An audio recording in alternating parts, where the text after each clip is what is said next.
Estamos con esta segunda parte del análisis de pretemporada, de la previa del inicio del Mundial de MotoGP, que ya está a la vuelta de la esquina. Recordad ese 6 de marzo en Qatar.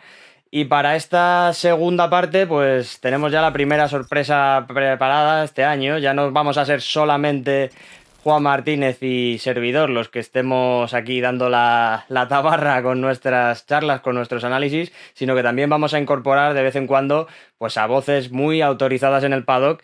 Y qué mejor manera que empezar en esta ocasión pues con la de Ramón Forcada, que aquí nos acompaña. Muy buena, Ramón, bienvenido. Hola, ¿qué tal? Y muy buena, Juan, por supuesto. ¿Qué tal? ¿Qué tal? Muy bien, ¿vosotros? Aquí estamos un poco de vuelta y nada, yo como os comentaba off the record antes de empezar, si a mí hay algo que me han enseñado en la vida es dejar hablar a los que saben, así que hoy haré un poco las veces de moderador, pero os dejaré a vosotros que sois los que entendéis y bastante de este Mundial de MotoGP, dos de los técnicos españoles más reputados, así que voy a comenzar con la primera cortita, Ramón. ¿Cómo ha sido, bueno, un balance un poco personal de cómo ha empezado la pretemporada para vosotros dentro del Wii U Yamaha? Y también a nivel general, ¿qué has visto en esta pretemporada, en estos dos test tan intensos en Malasia y en Indonesia? Bueno, nosotros hemos empezado sin grandes novedades. Evidentemente, la moto siempre mejora, todos los ingenieros trabajan todo el invierno y van llegando cosas que como siempre, cosas que funcionan, cosas que no funcionan, cosas que a la primera vez que las pruebas hay dudas si realmente van mejor. Entonces tienes que esperar al segundo circuito porque a veces con un solo circuito no tienes bastante información para decidir si usarlo o no. Y bueno, la moto ha funcionado, no es una revolución, esto lo sabíamos, y aparte esta es la filosofía de Yamaha, o sea, ellos siempre prefieren mantener la base de la moto e ir mejorando las cosas que se puede. Cuando tienes un año que has ganado el mundial, automáticamente lo que van a mejorar es menos, porque piensan que ya funciona, con lo cual estate quieto, no la rompas, no la estropees. Esta es bastante su filosofía. Y bueno, la verdad es que en motor esperábamos algo más. Esto es, bueno, lo han dicho sobre todo los pilotos, porque al final nosotros no corremos, pero los pilotos sí que en motor esperaban un poquito más. La moto funciona bien, muy bien. Hemos visto los tiempos, sobre todo que ha hecho Fabio, que en estos momentos desde el que está, que tiene la moto más por la mano, y los demás pues vamos allí trabajando. Lo que pasa que hay dos formas de de mirarte esos entrenos, es mirarte la posición o mirarte los tiempos. Si tienes la posición, mejor no hacerlo, y si te miras los tiempos, pues está bien. La verdad es que al final, cuando estás girando a menos de un segundo en una pretemporada como te decía, no hay grandes novedades y estás buscando afinar cosas, o gente que tiene la moto mucho más por la mano que los pilotos nuestros, pues está bien. Lo que pasa es que este año, con lo que he visto de los tiempos, sobre todo a nivel de clasificaciones, la cosa será durilla, porque pierdes 2 décimas y son 5 puestos. Esto es complicado. Y a nivel general, digamos bueno, esto lo habéis visto más vosotros que nosotros. Esto, créeme que es así, porque nosotros estamos muy centrados en nuestro trabajo. Por lo que se dice, por lo que se ha visto, Aprilia ha mejorado bastante, ha sido capaz, vale que tiene concesiones, vale que hicieron el checkdown en Sepang y entonces ya habían rodado 3 días cuando nosotros llegábamos en frío, pero en Mandalika también fueron bastante bien. Honda ha traído una moto nueva que, según dicen sus pilotos, o he leído que dicen sus pilotos, que no he hablado con ellos, pues funciona, la cosa va bastante bien, hay que mejorarla, hay que adaptarse, porque es esto, cuando es una moto nueva no es continuar, es empezar no de cero, porque al final el carácter de la moto nunca lo cambia, o sea, una Honda es una Honda, pero han cambiado muchas cosas y la moto funciona. Y Ducati, por lo que se ha visto, la 2022 no es mucho peor que la 2021, pero tampoco mucho mejor, porque si te miras los tiempos, que es lo único que he visto, no sé nada más, al final, sobre todo cuando hicimos long runs en Mandalika, la gente con la 2021 iba bastante bien. Es un buen circuito Mandalika, evidentemente para reconfirmar es muy complicado, ¿no? Porque al final el primer desde Malasia sí que, como tú decías, ¿no? Hace falta un segundo circuito para reconfirmar sensaciones, pero claro, estamos hablando de un trazado nuevo que se ha llegado de la manera en la que se ha llegado, con mucha suciedad y que no se ha podido tampoco exprimir todo al máximo. Todavía quedan matices, ¿no? Muchas cosas que esta pretemporada no nos ha destapado, yo creo. No, evidentemente, sobre todo el primer día fue caos absoluto. Había discusión entre los pilotos, entre los que esperaban al día siguiente y los que se iban a casa. Al final hicieron una cosa que yo nunca lo había visto en 33 años, que es obligar a los pilotos a rodar para limpiar la pista. Esto lo habíamos hecho con coches, lo habíamos hecho girando con coches de alquiler, lo habíamos hecho con máquinas, pero obligar a los pilotos a girar no lo había visto, es una novedad. Al final, el último día la pista estaba mucho mejor, pero ya la están reasfaltando. Con lo cual, lo que hemos hecho allí sirve para saber si giras a derecha o a izquierda. Pero ahora, claro, ahora no sabemos. O sea, sí, una cosa sabemos es que los neumáticos no serán los que había en el entreno. Esto ya lo sabemos seguro. Y que el asfalto será diferente al menos medio circuito. Con lo cual, pues a la lotería otra vez. Bueno, el cambio por lo menos no será aproximado, ¿no? Eso será la única cosa que tendréis más o menos de un test así. Es una pretemporada completamente diferente a lo habitual, ¿no? Porque al fin y al cabo solo tenéis realmente la referencia de lo que pasa en Sepang, que es lo que hay más datos que nada, pero ir a un entreno como Mandalika, aparte de tomar una impresión y promocionar y ver realmente las cosas, pues te indica bien poco. ¿Cómo lo afrontas? Sobre todo hay a mí me sugiere una gran pregunta. Dovizioso, tu piloto en este caso, ¿él cómo ve este inicio de temporada atípico, con pocos entrenos y sobre todo una categoría muy apretada ahora mismo, donde al final él tiene que encontrar su sitio todavía, ¿no? Desde la vuelta. Sí, evidentemente. Hombre, tuvimos la suerte que después de 5 pilotos el año pasado llegó Dovi, hizo 5 carreras seguidas, que ya fue al final me aprendí el nombre del piloto, que ya está bien. Evidentemente, claro, haces 2 entrenos, uno en Mandalika, que es un circuito, lo que digo, que no hemos estado nunca, que la única referencia que tienes es lo que hicieron en Superbikes el año pasado, pero que ha servido para nada, porque el cambio que empezamos pensando en el de Superbikes, con el grip que había, el barro que había y todo el circuito, pues no sirvió para nada. Y el otro ha sido Sepang, que el año pasado no corrimos, con lo cual, bueno, Dovi, por ejemplo, no había girado nunca en ninguno de los dos con la Yamaha, pero es que hay mucha gente que no había girado en ninguno de los 2 circuitos con la moto que tiene ahora. Claro, todos los rookies o la gente que el año pasado sí hicieron a gente que ha entrenado, pero no se ha hecho carrera, con lo cual sí, es una pretemporada un poco rara que ha servido para hacer kilómetros, más que para entender muchas cosas. Ya te digo, al final ahora te vas a ir de unos entrenos con una serie de datos y pues cuando sale te dicen, bueno, los neumáticos no serán estos y la pista tampoco. Vale. Me parece que han mantenido el sentido de giro, porque solo falta que la giren de lado y entonces así que vamos perdidos del todo. Y Sepang es una pista que sí, que la conocemos. Lo que pasa que siempre los entrenos de invierno y las carreras no son exactamente igual por el tema del clima. Calor es parecido, pero luego los tiempos que se hacen normalmente en invierno, cuando vas a la carrera en octubre, cuesta hacerlos. Y ha servido pues para muchos pilotos para ir en moto, nada más.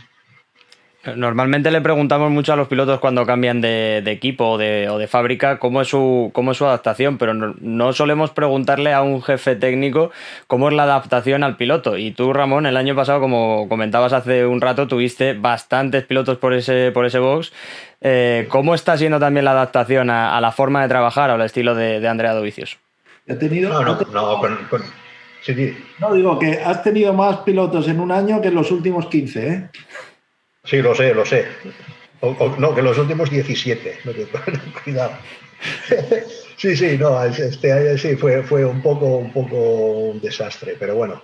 No, con Dovi al final, como él tuvo la suerte de poder hacer 5 carreras, no, el sistema de trabajar ya lo tenemos bastante asumido y bastante claro, no había ningún problema.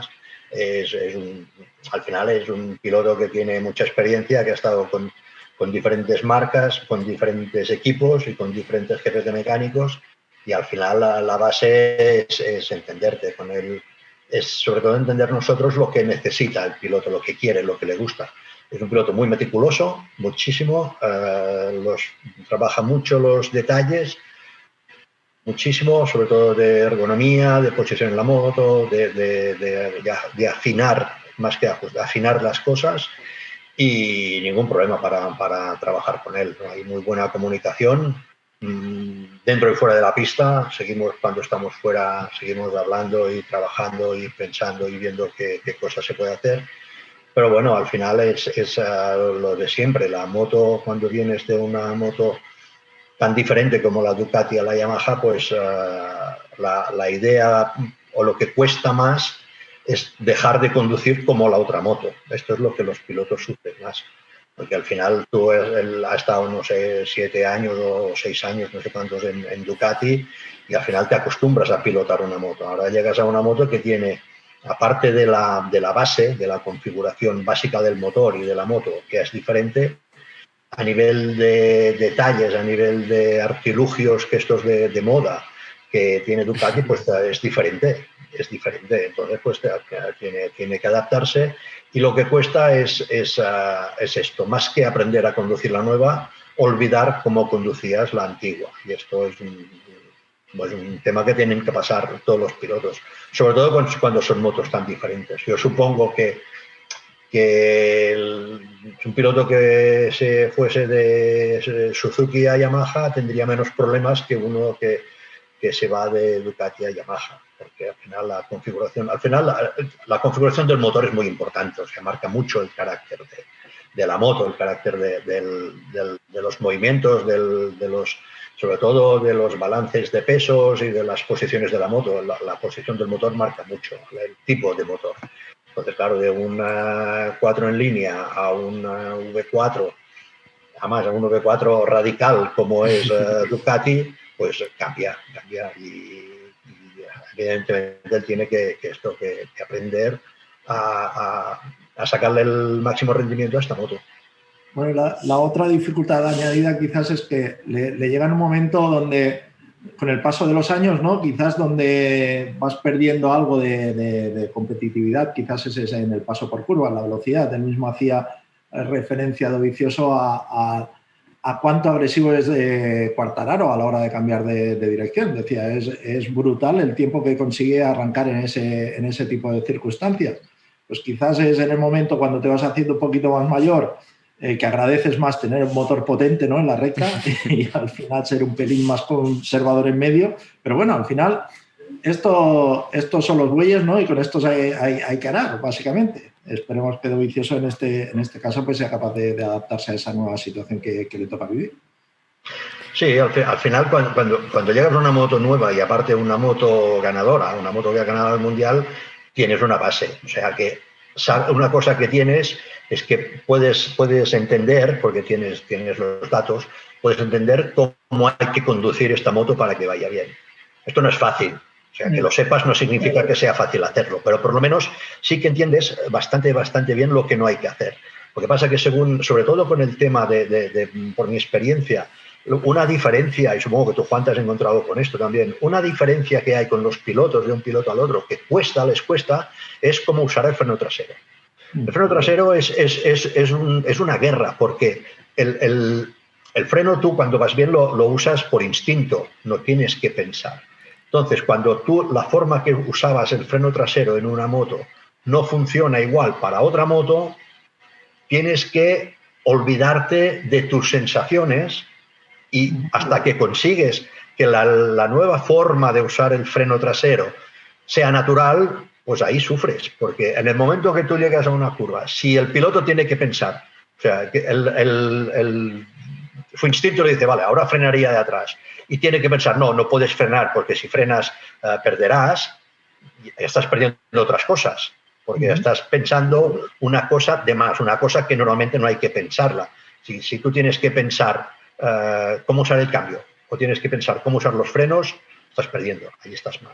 Y esto es una cosa que cuesta porque son cosas instintivas, no son cosas aprendidas. Al final, todos los que vamos en moto no nos damos cuenta, pero todos usamos los frenos traseros de una forma diferente. Y al final es tu forma de usar el freno y es tu forma de funcionar usando el freno de esa forma. Si la moto no lo acepta, la moto está diciendo, o sea, los datos te están diciendo, oye, lo haces por instinto, pero no funciona. Con lo cual tienes que cambiar tu instinto. Y esto es complicado, esto es un tema que toma tiempo. Y evidentemente, por lo que hemos visto, pues las formas de usar el freno trasero para optimizar, digamos, el rendimiento de la Ducati y de la Yamaha son diferentes, bastante diferentes. ¿Quedaba algo perdona, Juan, quedaba algo de esa M1 que Dobby pilotó en 2012, aparte del carácter del motor, del 4 en línea, o no hay nada que se asemeje a aquella M1? Sí, no. Queda mucho. O sea, la Yamaha, la base de la moto, la filosofía de la moto, en todos estos años no la ha cambiado. Sí que es verdad que el que más ha cambiado es Dobby, porque ha estado en Honda, ha estado en Yamaha, ha hecho un test en Aprilia, ha estado en Ducati y ha vuelto a Yamaha. Con lo cual, digamos que la cantidad de información que tiene en el cerebro es importante. Afortunadamente con Aprilia hizo solo 2 tests, 5 o 6 días, porque si además se hubiese rodado mucho con la Aprilia, pues aún estaríamos más complicados, porque también, por lo que ha dicho él, también es una moto que necesita una conducción diferente. Todas las motos necesitan conducción diferente, por lo que te decía, porque los motores marcan mucho el carácter, el ADN de la moto. Bueno, lo que tú decías relativo al freno trasero, nosotros con Niki y la Ducati tuvimos unos problemas brutales, pero él ya venía de Honda tener unos problemas brutales. De hecho, en Honda él necesitaba, dentro del soporte del estribo, necesitaba un pequeño soporte donde él apoyarse el pie, porque si no, él por tendencia tendía a apretar el freno trasero. Entonces, tenías que hacer unos cálculos matemáticos de control de la energía que estaba absorbiendo ese freno para que no se quedase sin freno trasero, porque al final, si te quedas sin freno trasero, pues parece a la gente que va en moto normalmente que puedes ir más o menos, pues para ellos se convierte en inconducible la moto. Se sobredimensionó el disco de freno trasero, discos ventilados, bombas de mayor diámetro, cualquier cosa, porque al final las salidas de las curvas dependen de cómo te paras, cómo aproximar las curvas. Y detalles, matices, como tú bien dices, soy simplemente del freno que no estés utilizando y no estés deteniendo bien la moto, pues te envía al traste todo el resto de las prestaciones que puedas conseguir. Con lo cual, pequeños matices, en algunos casos se convierten en insalvables. Por eso, que dices, ¿cómo puede ser que no puedas cambiar el modo de frenar? Pues sí. Mientras lo piensas, lo cambias. Cuando dejas de pensarlo, vuelves a tu estilo. Exacto. Es lo que te decía, cuando es que tiene que ser instintivo. No puedes correr una carrera pensando en cada curva cómo vas a frenar. Si esto lo tienes que pensar, estás perdido. O sea, esto es evidente. Tiene que ser instintivo, como toda la gente que va en moto. Pregúntales cómo frenan y mucha gente no lo sabe. Mucha gente no sabe con qué dedos coge el freno delantero. ¿Por qué? Porque es una cosa natural. Y si le preguntas cómo frenas, lo tiene que pensar, porque lo hace instintivo. El problema más, sobre todo, es que con la electrónica y con los neumáticos que hay ahora, el freno trasero sirve más. O sea, hay dos tipos de problemas. Lo que decía Juan, la gente que abusa del freno trasero, entonces tienes un problema ya, digamos, de funcionamiento del freno. Esto es una cosa que, claro, ves discos grandes, ventilados, bombas, aceites especiales, o sea, de todo. Hay de todo, ¿por qué? Porque al final, ¿qué pasa? Pues pilotos, como no sé, yo he tenido pilotos que con las pastillas originales de Honda no hacíamos una carrera. No aguantaban. No duraban. Entonces, ¿cuál es el problema? Que si con la pastilla normal que usas no dura, tienes que poner pastillas más duras. Pastillas más duras putean más el freno aún, frenan menos, con lo cual el tío frena más y al final es una mala solución. O sea, al final lo que habíamos acabado es poniendo pastillas más gruesas, que nos las teníamos que fabricar a medida y modificar las pinzas para que tuviese más frodo que llegase al final. O sea, porque claro, si empieza a cambiar durezas, a cambiar discos, a cambiar diámetros de bombas, a cambiar cosas, como el tío frena por instinto, si tú le pones una pastilla que frena menos, como él quiere sentir la sensación de frenado, frena más. Luego al frenar más, la pastilla dura se calienta más que una pastilla blanda. ¿Por qué? Porque le está metiendo una presión brutal para tener la misma frenada. Y al final, el freno lo utilizas más, aparte ya digo de casos extremos, más para controlar la posición de la moto que para parar la moto. O sea, el tema actual, sobre todo con los neumáticos actuales, es importantísimo tener la posición de la moto y también depende de qué moto. La Yamaha es una moto que si no tienes contacto de atrás, no la paras. O sea, la moto la tienes que parar teniendo la rueda trasera en el suelo. Y para tenerla en el suelo tienes que jugar con los frenos. Tienes que jugar mucho a anticipar frenadas, mucho a no bloquear, mucho a tener contacto pero no carga. Claro, y todo esto pues lo consigues con los frenos. Y esto te tienes que acostumbrar, tienes que aprender cómo funciona la moto, cómo funcionan las suspensiones, cómo funcionan los balances de peso, para conseguir esto, para conseguir tener el contacto adecuado en la rueda trasera, porque si vas a parar solo con la delantera, la moto bloquea, la delantera bloquea, no la consigues parar. Si la bloquea, sobre todo si frenas, pilotos que frenan muy tarde, tienen tendencia, como ven que llegan a la mitad de la frenada y no la van a parar, a bloquear más al final.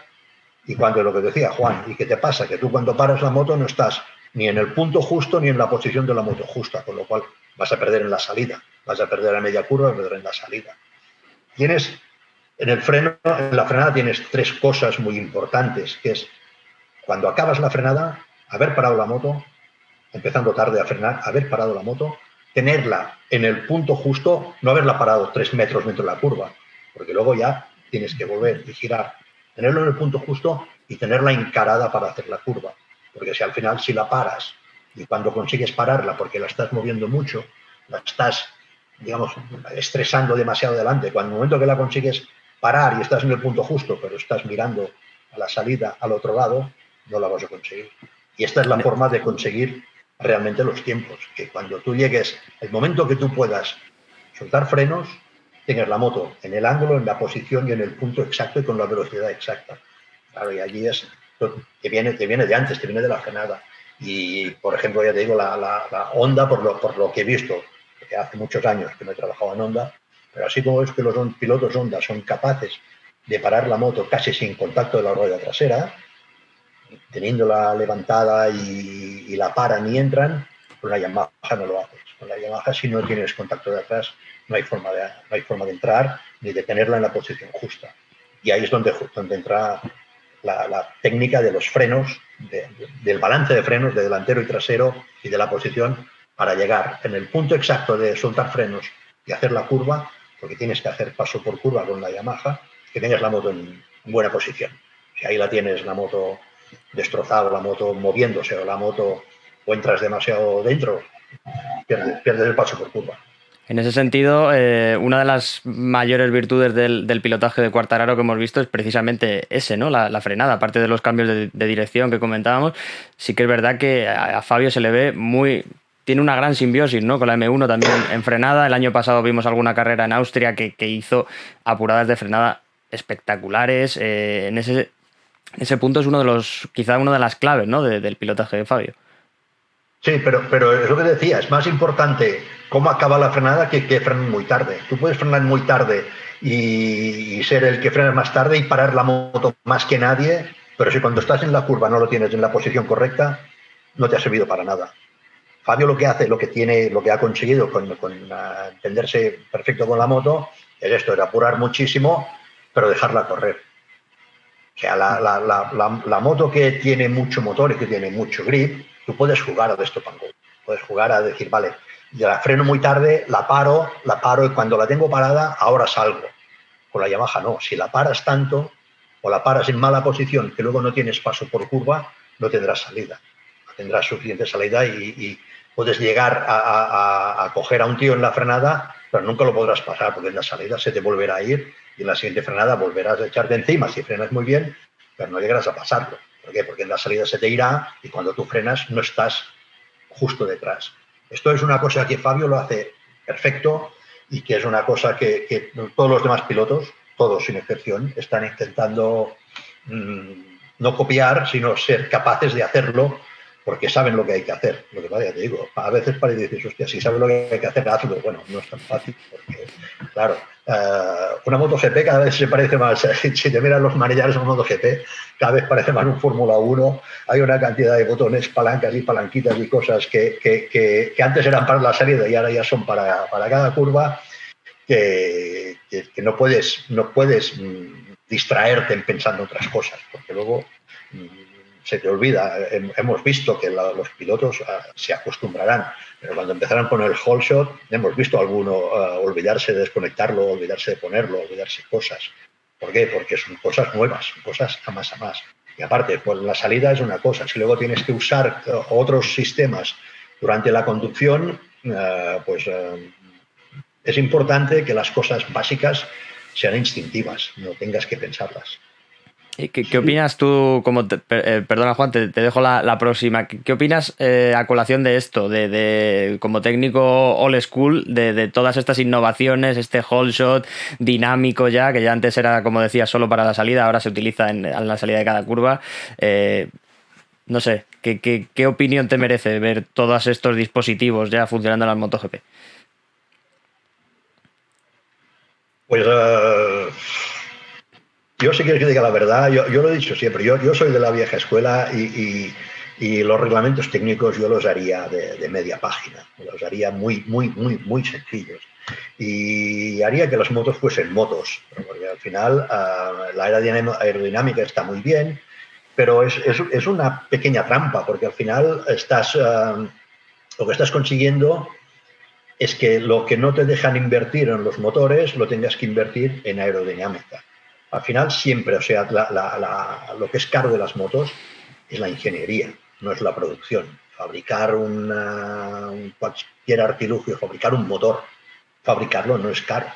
Depende, bueno, un poco los materiales, pero es mucho más caro desarrollarlo, diseñarlo y probarlo y mejorarlo cada año y hacer esto es mucho más caro que fabricar una pieza. Fabricar una pieza con todos los controles, al final todos los cárteres ya todos son de control numérico, o sea, pones un trozo de aluminio y te vas a comer y cuando vuelves está el motor hecho. Es así. Sí que los materiales son caros, pero bueno, pues todo lo que es termodinámicas y pistones son muy caros, cigüeñales son caros, pero el estudio que hay detrás de todo esto hasta llegar a este diseño, esto es lo verdaderamente caro. Ahora, ¿qué pasa? Como con el tema pandemia, pues los motores están congelados y no se puede invertir en motores, pues vamos a invertir en aerodinámica. La aerodinámica tiene un problema tiene muchos, pero uno de los problemas que tiene es que los diseños no son 100% fiables. O sea, tú puedes calcular, por decir algo que la gente entienda, una palanca de cambio, y tú puedes diseñarla y tú decir, bueno, yo sé la fuerza que hace esta palanca y sé la distancia que tengo del pie del tío y esto, y no tienes que probarla. Tú puedes diseñar una palanca y a la primera funciona. La aerodinámica no. La aerodinámica, cuando la has diseñado y has calculado y has hecho todo, tienes que ir a la prueba. Tienes que ir a la prueba. Con el diseño no basta. ¿Por qué? Porque la mecánica de fluidos hace lo que le da la gana, directamente. Entonces, la cosa se complica mucho. Empezamos con lo de siempre, con los reglamentos. Las fábricas o los ingenieros hacen cosas nuevas. Luego está ya la guerra de los comisarios, si lo aceptamos, no lo aceptamos, cuántos aceptamos, cuántas modificaciones se pueden hacer cada año, cómo lo limitamos y al final es una locura.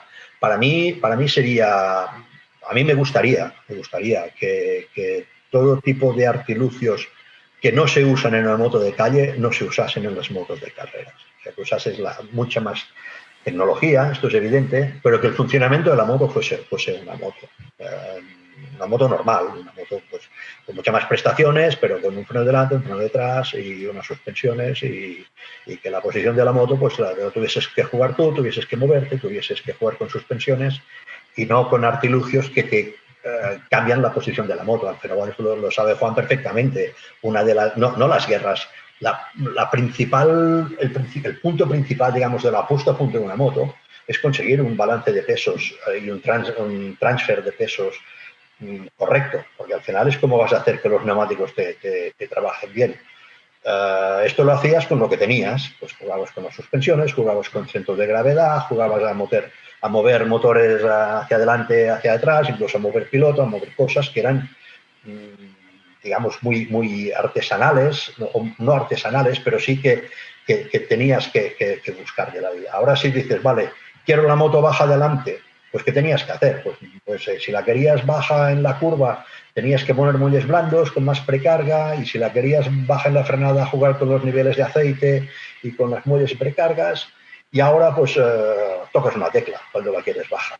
Bueno, ha cambiado un poco el tema, y al final pasa esto, que si no se pone, para mí, si no hay un límite en las cosas que se puede hacer, las posibilidades en aerodinámica son infinitas. O sea, mírate un Fórmula 1, una locura absoluta.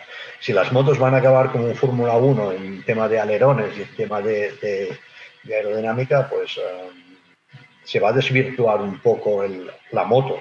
Va a ser otra cosa, ya no va a ser una moto, lo que toda la vida ha sido una moto.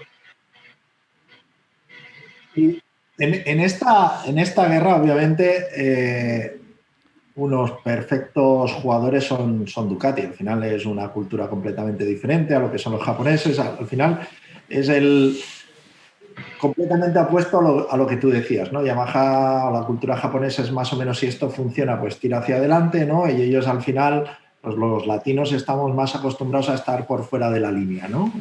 Si mientras voy fuera del límite de velocidad, si no me pillan, pues bienvenido, ¿no? Luego ya si me han cazado, pues me han cazado.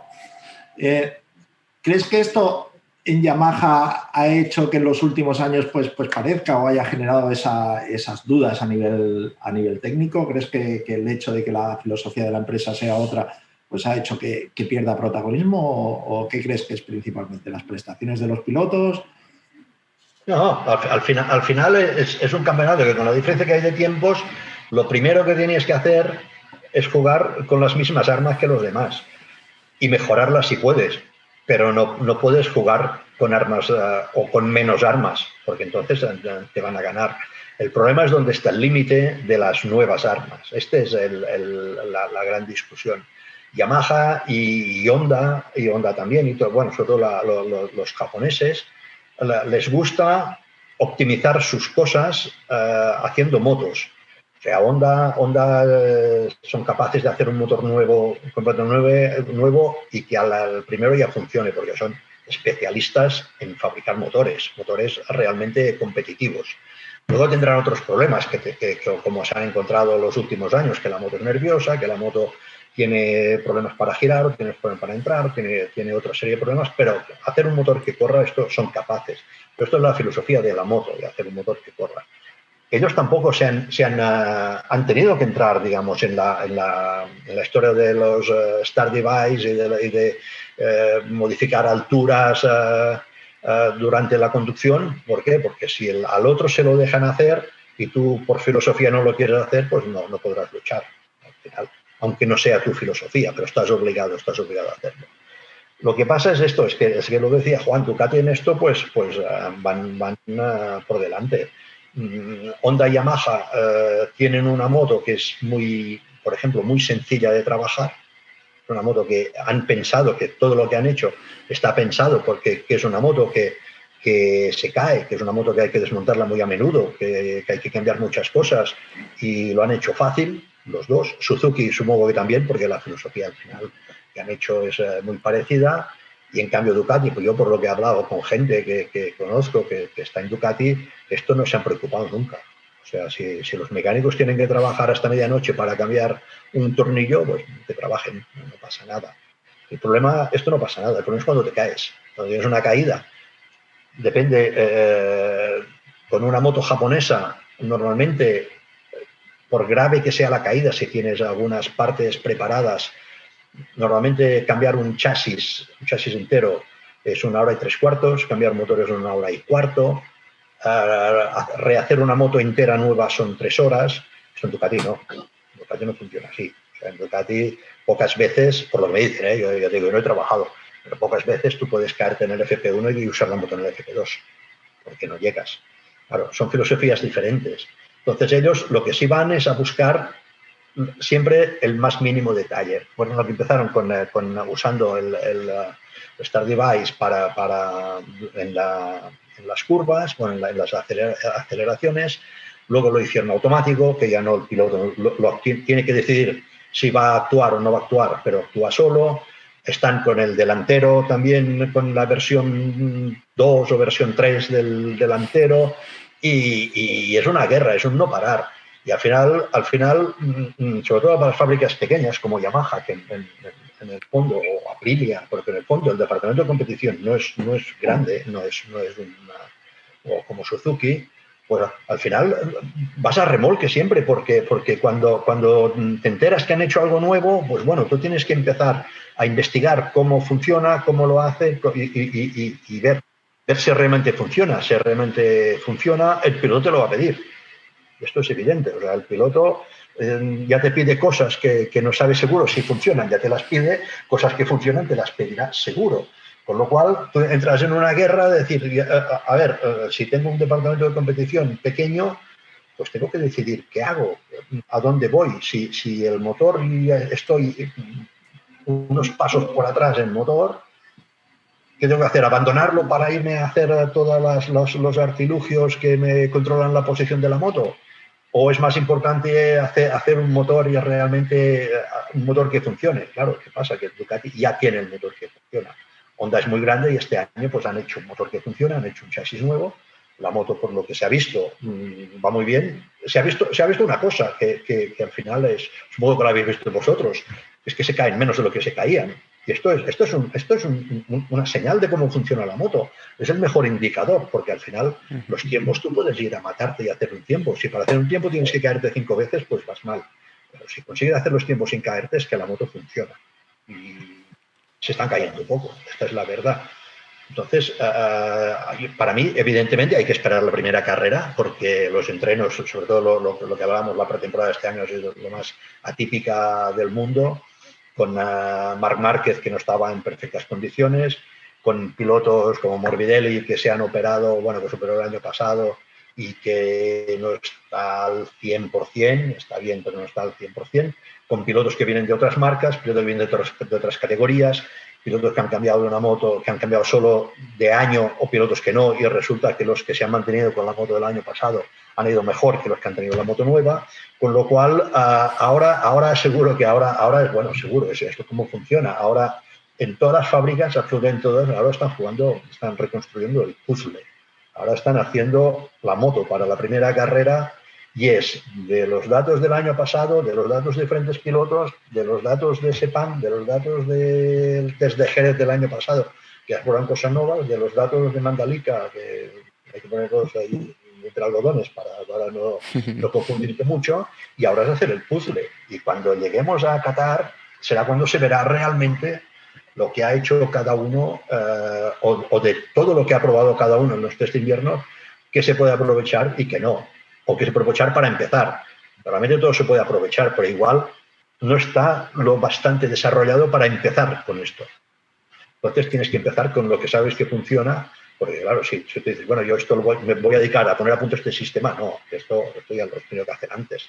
Lo que tienes que hacer ahora es dedicarte a ganar puntos, ya, que es lo que interesa. Entonces ahora lo que se trata ahora es de esto, de construir el puzzle, de buscar todo lo que has probado, lo que ha funcionado, lo que no ha funcionado, intentar entre casi todo lo que hemos probado, todas las fábricas, menos Honda.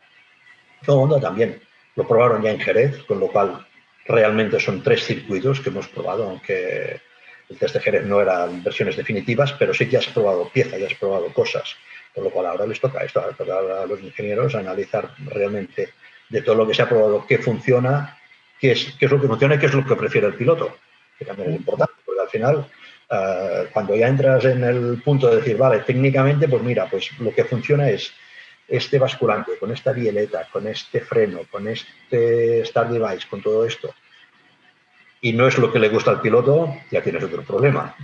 Allí entonces el piloto dirá, oye, todo eso está muy bien, pero yo con esto no sé ir, no sé ir porque no me encuentro bien. El tema de las ergonomías parecía, por lo que decía la gente, cuando Jorge, que era el especialista en esto, La gente decía, está loco, está perdiendo el tiempo. Pues la gente se está apuntando a las ergonomías, pero a pasos forzados, ¿eh? El propio Luca Marini decía en los test que él es incluso peor que Jorge, más exquisito para este tema. Bueno, él no conoce a Jorge, es joven, por eso lo dice. No, la verdad es que Le pregunta al hermano si lo conocía. No, la verdad es que los temas de ergonomía y los temas de posiciones en la moto y los temas estos son importantes. Por lo mismo que decíamos, si el piloto se siente cómodo, siente que es su moto, irá mucho más rápido que si le dices, no, la moto va bien, pero no es mi moto. Y con Dobby es una de las diferencias que hay principales con Fabio. No sé si habéis visto fotos de la moto, pero por ejemplo el colín que usa Fabio y el colín que usa Andrea es completamente diferente. Andrea es un piloto pequeño, un piloto bajito, con piernas cortas y brazos cortos, y que se mueve poco encima de la moto. Vale, entonces, como el que, digamos, la referencia ahora es un piloto que se mueve mucho más encima de la moto y que es más alto y que está acostumbrado a moverse mucho más, esto lo tienes que suplir de alguna forma porque no podrás moverte como él. Y aparte, estás acostumbrado. Dobby está acostumbrado a conducir encajonado directamente entre el depósito y el colín.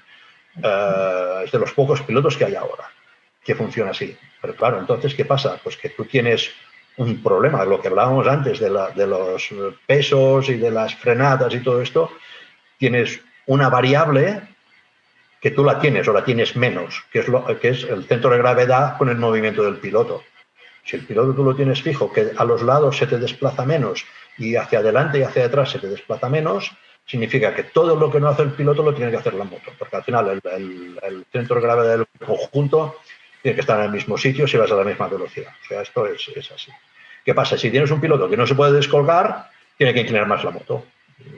Ya está. Cuando inclina más la moto, trabajas en otro punto del neumático. Cuando trabajas en otro punto del neumático, tienes ya sensaciones o tienes rendimientos diferentes, con lo cual tienes que hacer. Por eso, cuando tú dibujas la moto con los datos que tienes de todos los pilotos, dices, vale, esto es lo ideal, luego falta que el piloto le vaya bien. Esta es la segunda parte o tercera parte del problema. Primero es que realmente funcione y luego que el piloto se adapte.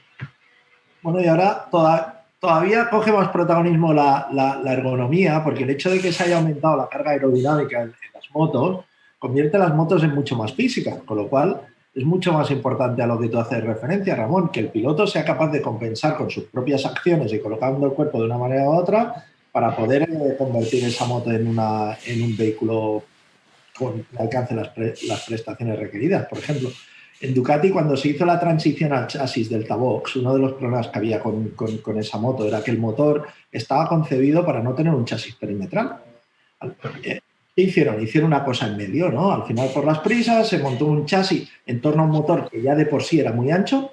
Ese motor no contemplaba que hubiesen los elementos como el soporte de estribos y demás colocados en un chasis que estaba por fuera, con lo cual, a nivel ergonómico, imposibilitaba que los pilotos se pudiesen mover encima de la moto, porque al final quedaban muy abiertos de piernas. Al quedarse muy abiertos de piernas, si a eso le sumas las particularidades del físico de cada uno, como tú describías ahora mismo con Dobby, ¿no? Al final, si tú dices, los pilotos que ahora mismo en la parrilla en MotoGP que se mueven menos quizás en la moto, pero físicamente son muy diferentes, son Aleix y Dobby, seguramente. Se habla del viejo estilo de pilotaje, ¿no? De alguna manera, pues si todos esos matices no eres capaz de ponerlos a sitio y del modo que el piloto se sienta encima, es que a las curvas hay veces que te tienes que tirar a 240 km por hora. Y si tú en el momento que vas encima tienes una duda de una milésima, pues al final se convierte en 2 décimas en esa curva. Y 20 vueltas, pues son 4 segundos. Y No. Pero el tema de la ergonomía depende mucho del tipo de motor. Al final, vale, cuando haces un invento como lo que hizo Ducati, pues estás limitado porque estás mezclando cosas. Pero al final, ahora, pues las cosas que decía Dobby, una de las cosas decía, por ejemplo, de estribos, la Yamaha es más ancha que la Ducati. Es más ancha. Y entonces, claro, el problema es que para el ingeniero, cuando tú tienes una moto entera diseñada, meter los estribos para adentro, por ejemplo, pues no es tan fácil, porque por un lado igual tienes que hacer un basculante nuevo, pero con el basculante no basta, porque por detrás de un estribo pasa la cadena. Claro, la cadena, si tú meter la cadena para adentro, ¿qué pasa? Tienes que, suponiendo que no estés tocando al neumático, tienes que modificar la llanta y modificar el motor. Con lo cual, lo que dices, no, si solo es hacer los estribos un poco más estrechos. No es solo esto, es muchísimo más. Y al final, ¿qué pasa? Que cuando cambian de moto, esto es lo que te dicen, hostia, pues yo estoy acostumbrado a tener los estribos más altos, o la siento más para aquí, la siento más para allí, o yo estoy acostumbrado a tener apoyo en las rodillas en la frenada, o no, o tener apoyo en el depósito, o estoy acostumbrado a tener apoyo por detrás cuando acelero, o estoy acostumbrado a hacerlo con los brazos. Con el tema que decía Juan, que evidentemente con las cargas aerodinámicas, con los downforce que se están usando, ha cambiado la parte física, pero, o sea, sobre todo ha cambiado, porque, por ejemplo, uno de los temas que ha sido una guerra toda la vida, que ha sido los wheelies han mejorado muchísimo con la aerodinámica, con lo cual el piloto tiene que, digamos, que esforzarse más para entrar en una curva, pero menos para controlar el wheelie. Con lo cual, lo que le ha cambiado es la forma de trabajar. No es que haya aumentado o haya disminuido mucho, es que le ha cambiado el vehículo. Es lo que decíamos, le han cambiado el caballo, coño, y tiene que adaptarse al nuevo, y después depende de lo que le traigan, pues será otro tipo, y cada vez es diferente. Y el cambio de marcas de toda la vida. Hay gente que se ha adaptado muy deprisa, hay gente que le ha costado muchísimo, y gente que no ha conseguido.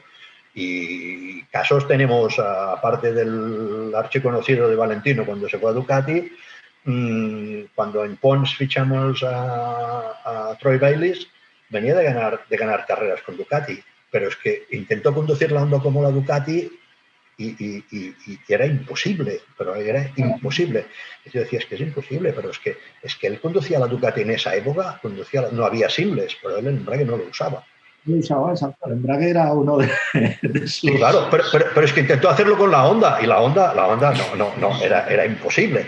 Entonces, claro, ya a un tío que está acostumbrado a conducir sin embrague, le dice, no, para esta moto tienes que usar el embrague, ya tiene que estar pensando, ya no es su natural. Y esto, y otros casos de gente que no se ha adaptado, y bueno, ya digo, lo de Valentino fue clarísimo. Al final, yo creo que Ducati y Yamaha, por lo que han contado los que han estado los dos, son tan antagónicas en cuanto a conducción, o sea, son motos, en cuanto a funcionamiento, en cuanto a trabajo y en cuanto a conducción, son tan diferentes que en este momento yo creo que el salto, quizá el más complicado que hay en la parrilla, sea el de entre Ducati y Yamaha, en el sentido que sea. Porque solamente ahora coges a un tío de Yamaha y lo pones en Ducati, y a la que abregas y vea cómo se hace aquello, dirá, uy, que yo no estoy acostumbrado a estas cosas. Esto no es así.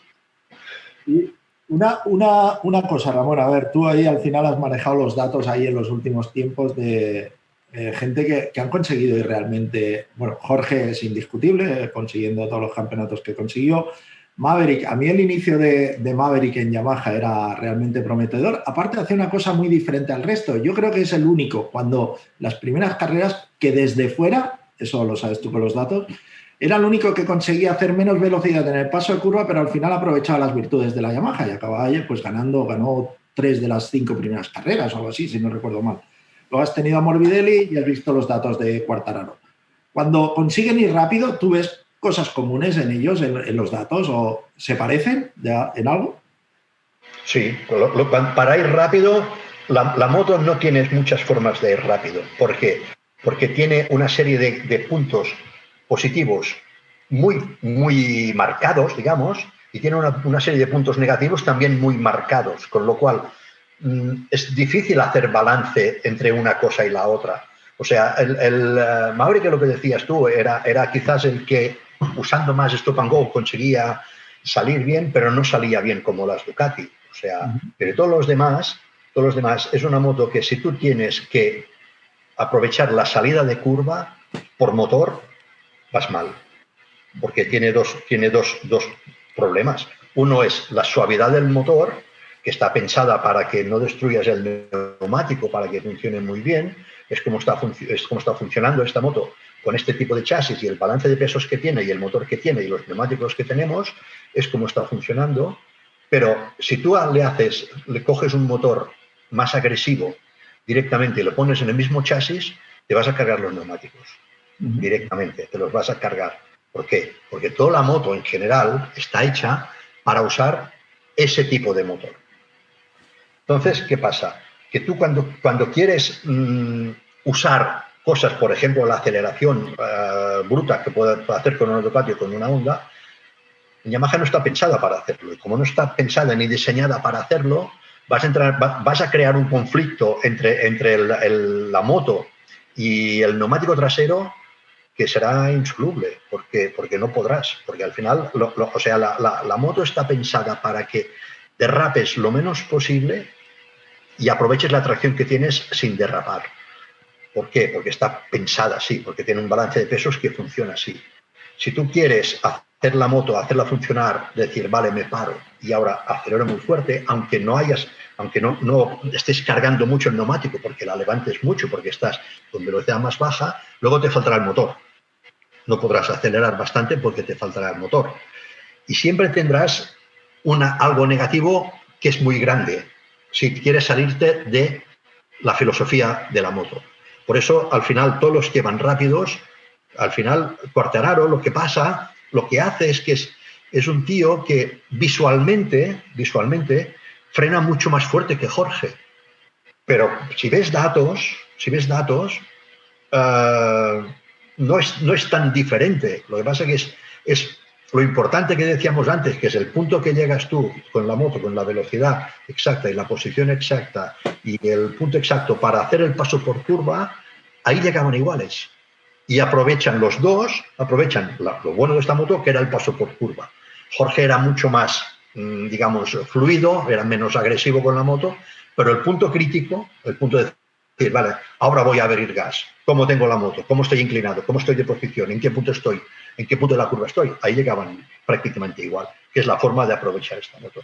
Y al final esto es lo que todos los técnicos intentamos conseguir, que hacerle una moto para que lleguen a ese punto en buenas condiciones, aprovechando su conducción, aprovechando su posición en la moto, pero que puedas usar el punto positivo de esta moto, porque si el punto, el paso el momento de abrir gas, el paso por curva y la salida, porque has hecho muy buena curva, si esto lo pierdes, no lo recuperas con otras cosas. Digamos que es una moto bastante noble, bastante suave, pero un poco selectiva con las cosas que tienes que usar o las cosas que si usas mal te perjudican realmente mucho.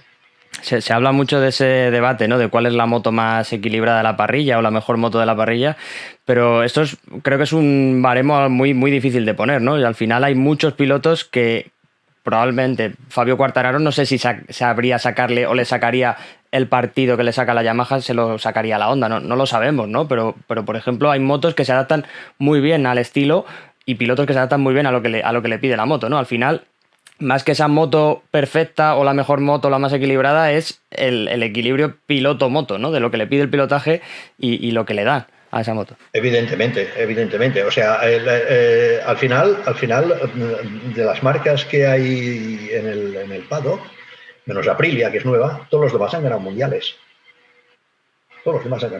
Y han ganado con su piloto, que es lo que necesitan.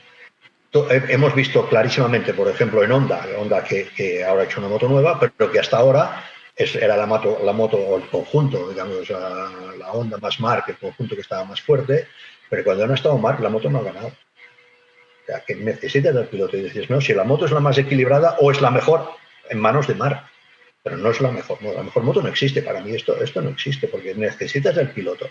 Y al final la moto, los ingenieros, a pesar de que ellos tienen su teoría y saben cómo funciona todo, un poco son arrastrados por las preferencias del piloto. Al final, si el tío que tú por el tío que has apostado para ganar no se encuentra bien con la moto, vas mal. Porque al final tú cuando el piloto número uno de la fábrica, tú le traerás cosas para probar Y de las 2 cosas o 3 cosas que le traigas, él elegirá la que se siente mejor.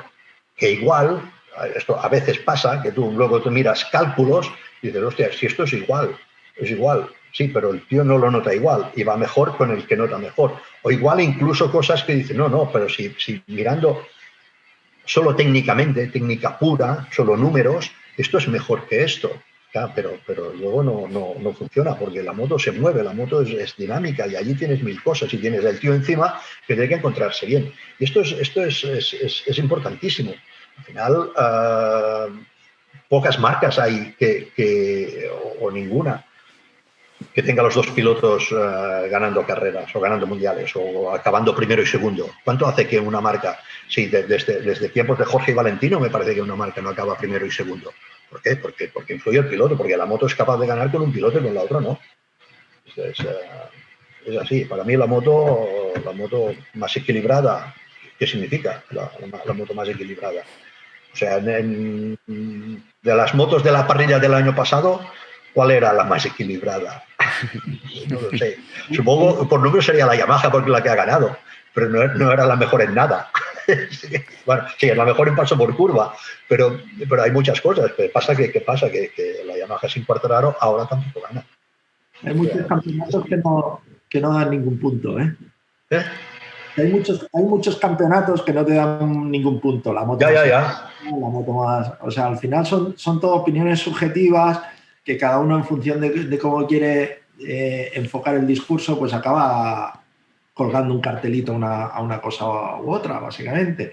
Al final hay un campeonato que hay una moto ganadora, ¿no? Y el resto, pues a partir del segundo todos pierden, básicamente. Y como tú bien dices, Ramón, al final ir en moto es una cuestión de sensaciones.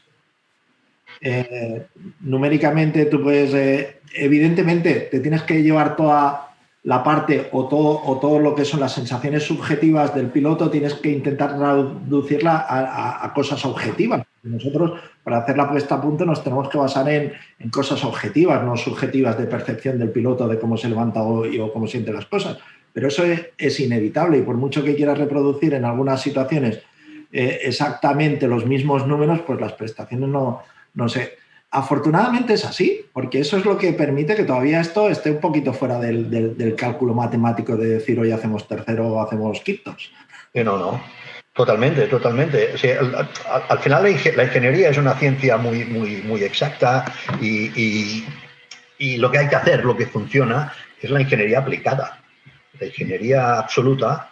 O sea, yo me acuerdo, yo hice una temporada, hace años ya aparte estaba haciendo el Mundial, hice 5 carreras con Barros del Mundial de Superbikes, porque cuando él estaba con Honda, con Claffy, tenían ahí un lío, bueno, estaban un poco perdidos, y me dijo, hostia, si puedes venir a hacer 5 carreras. Vale, no me hacía mucha gracia, pero bueno, como era Alex y nos llevábamos muy bien, bueno, pues la hice. Vale, allí había un ingeniero que venía de la Fórmula 1, buenísimo, o sea, el tío, cada carrera venía el motor con 15 caballos más y corríamos un segundo menos directamente. ¿Por qué? Porque hacía motores de coche y íbamos en moto. Y al final, ¿qué pasaba? Pues que el motor tenía tanta potencia que ni la podías aplicar, ni la podías conducir, ni tenías neumáticos para esa potencia. Con lo cual, los números eran perfectos, era alucinante. Mira, esta semana... Y me enseñaba curvas y decía, esto es... Este tío es un crack. Sí, pero un crack de coche. 4 ruedas, todo al suelo y todo muy bonito y era muy bonito. Y al final, cuando volvimos al motor estándar, fue cuando ganamos carreras. ¿Por qué? ¿Qué hicimos? Al final, con Alex fue una bueno, clarísimo, ya lo tenía claro, pero fue una demostración clarísima de lo que es esto, de la ingeniería aplicada. Porque cuando ganamos carreras en Superbikes fue cuando volvimos a las suspensiones estándar, a los motores estándar y a la moto estándar, pero sin inventar nada. Y al final podía conducir la moto. Que es lo que con la moto, que corría muchísimo y con unas suspensiones, teníamos un amigo común que teníamos en Showa, y cuando hacíamos todo aquello, igual la curva de potencia era alucinante, pero abajo no había nada, con lo cual para una moto ya vamos mal, y las suspensiones eran pues perfectas para motocross, pero estábamos en superbikes y no iban bien. Y al final pues fue esto, volver a lo estándar, usar solo las pocas modificaciones que había de mi kit HRT, y fue cuando ganó carreras. ¿Por qué? Porque podía conducir la moto.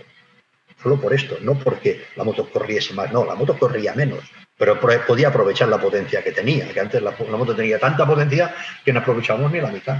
Entre el neumático y la entrega de potencia era imposible, no había forma. Esto te demuestra esto, que es decir, no, es que voy a hacer la moto que corra mucho más. O sea, viendo lo que corre la Yamaha, se entiende fácil que es más importante la curva de potencia que la potencia bruta.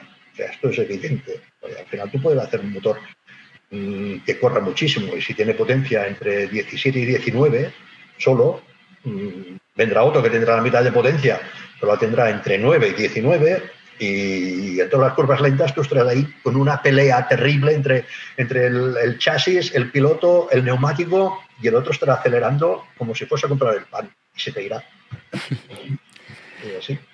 Bueno, veremos qué ocurre en esta temporada de MotoGP, que ya la tenemos a la vuelta de la esquina. Solo nos queda pues poco más de una semana. Ramón, tú ya tienes el vuelo también a la vuelta de la esquina.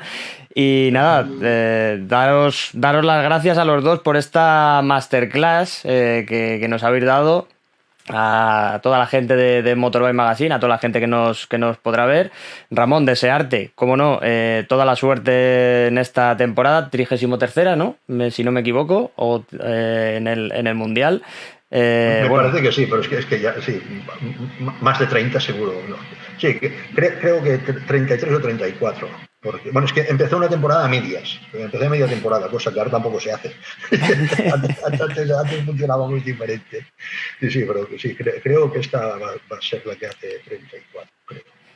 Bueno, pues desearte toda la suerte del mundo en esa 33ª, 34ª temporada en el Mundial. Y a ti, Juan, pues también darte las gracias por aportar tu grano de arena en esta masterclass. A ti te veré más a menudo. Ramón, a ti te digo que, bueno, aquí tienes tu casa para cuando quieras en Motorbike Magazine. Que muchísimas gracias por tu aportación. Y nada, que nos vemos por aquí. Ya tenéis esta ventana para el motociclismo. Muy bien, perfecto. Cuando queráis. Gracias. Vale, bueno, hasta la vista. Y ya sabéis, todos nuestros seguidores en Motorbike Magazine, que cuando queráis ver este tipo de vídeos, todo el año, durante toda la temporada, tendremos análisis con Juan Martínez, director de Andreani MHS y comentarista de DAZN, y iremos incorporando invitados de la talla de Ramón Forcada, que nos ha amenizado bastante este análisis previo al Mundial de MotoGP. Ya lo sabéis, lo tenéis muy fácil, con suscribiros a nuestro canal. Estaréis avisados cada vez que se publique un nuevo vídeo. Así que nos vemos pronto por aquí por Motorbike Magazine. Muchísimas gracias. Un saludo grande. Hasta luego.